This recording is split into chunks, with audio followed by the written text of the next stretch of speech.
আমরা জানি সবথেকে বেশি মানুষ হাতি সংঘাত এই মনসুনের সময় হয় পুরো নর্থ বেঙ্গলে। মই থেকে জুলাই মাসে সবথেকে ম্যাক্সিমাম এই সংঘাত হয়। তার জন্য আমরা স্পেশাল জলদাপাড়াতে স্টেপ নিয়েছি। আমরা অনেক অ্যাওয়ারনেস করছি। টোটাল 40 টিম ডেলি বিভিন্ন এরিয়াতে, বিভিন্ন যে জঙ্গল লাগোয়া এরিয়া আছে, টি গার্ডেন এরিয়া আছে, যেখানে বেশি হাতি বের হয়, রাত্রে বের হয়, দিনে বের হয়, ওখানে আমরা গিয়ে অ্যাওয়ারনেস করছি। আমরা পাবলিককে বোঝাতে চাইছি যে আপনারা নিজে হাতিকে কখনো তাড়াবেন না, ওনাদেরকে বিরক্ত করবেন না।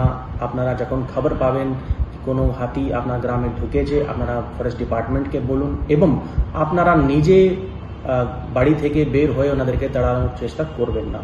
এটা খুব রিস্কি কাজ, তো আমাদের স্টাফকে করতে দিন।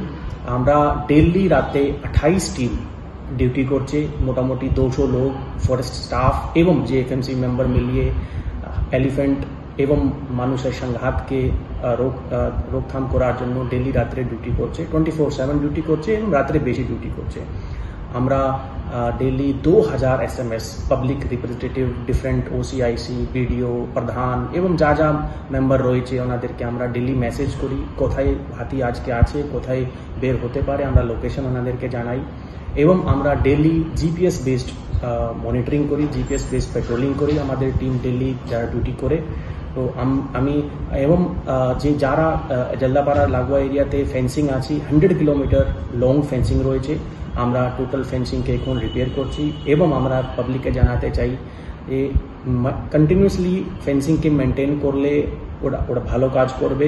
একবার ড্যামেজ হলে প্রচুর রিসোর্সেস লাগে, তো আমরা আশা করি পাবলিক এবং ফরেস্ট ডিপার্টমেন্ট মিলিয়ে সব ফেন্সিংকে ভালো রাখার জন্য চেষ্টা করবে।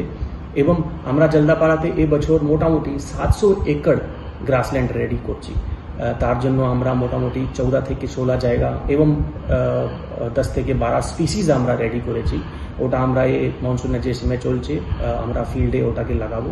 ওটা হচ্ছে মেগা হার্বিভোরসের জন্য, খাবার জন্য আমরা আমাদের গ্রাসল্যান্ডস রেডি করছি।